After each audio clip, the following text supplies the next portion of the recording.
Hi everyone, my name is Kat Zhang and I am the author of Amy Wu and the Patchwork Dragon. Thanks so much for joining us today. Now let's get started. Amy Wu and the Patchwork Dragon. During story time, Miss Mary reads Amy's class a book about dragons. Dragons that hoard treasure. Dragons that blow fire. Dragons that fight knights in gleaming armor. Goodness, what interesting dragons. Afterward, she tells everyone to make their own dragons. Make them special. She says, make them yours. Sam draws a dragon with enormous teeth. He crafts the wings from postage stamps. Willa sculpts a dragon with a big fat belly. She strings daisies for the tail. Amy paints a dragon with a long, thin body.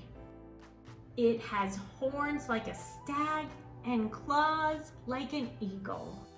Are you sure that's a dragon? Sam says. It doesn't look like a dragon, adds Willa. Amy says. Maybe they're right. Amy scribbles with her pencil and doodles with her crayons. She glues beads to the paper and some to her hair. Bits of dragons emerge. Dragons with shiny green scales. Dragons with leathery wings. They look great. They look just like the dragons in Mrs. Mary's book. But none of them would work. None of them feel quite right. These dragons are not the dragons Amy wanted to make. Time to clean up, says Miss Mary. I'm not done, cries Amy. The rest of the class put their dragons on the show and tell table. But there's nothing from Amy. Nothing at all. Willa and Sam come over after school, but Amy can't even smile.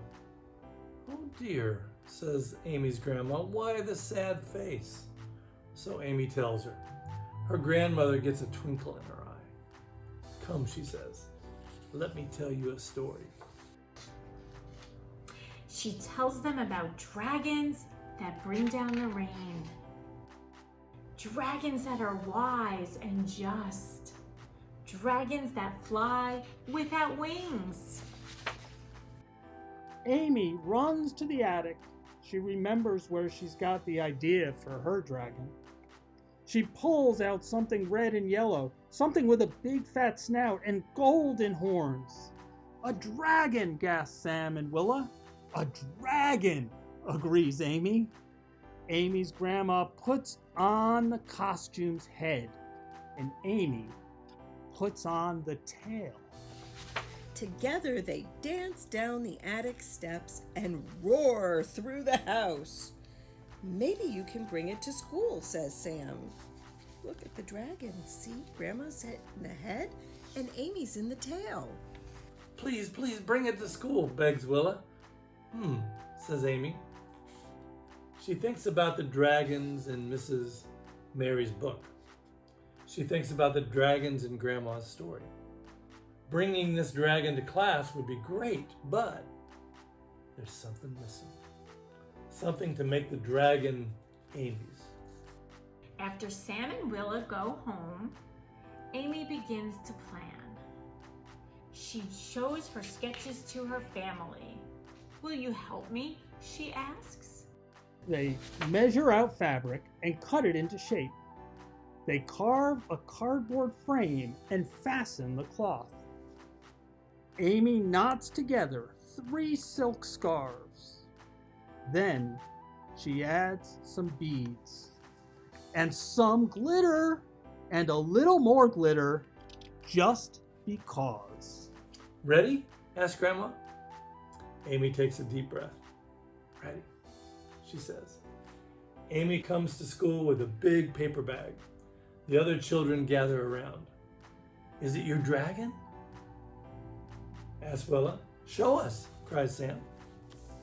Amy puts on the dragon head. she invites Willa and Sam beneath the dragon tail. Together, they dance through the classroom and roar between the desks. Everybody cheers.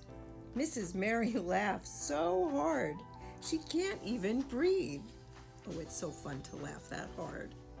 Amy's dragon is red and yellow. It has a big fat snout and golden horns. It has enormous green wings and a tail of 3 silk scarves and beads and glitter.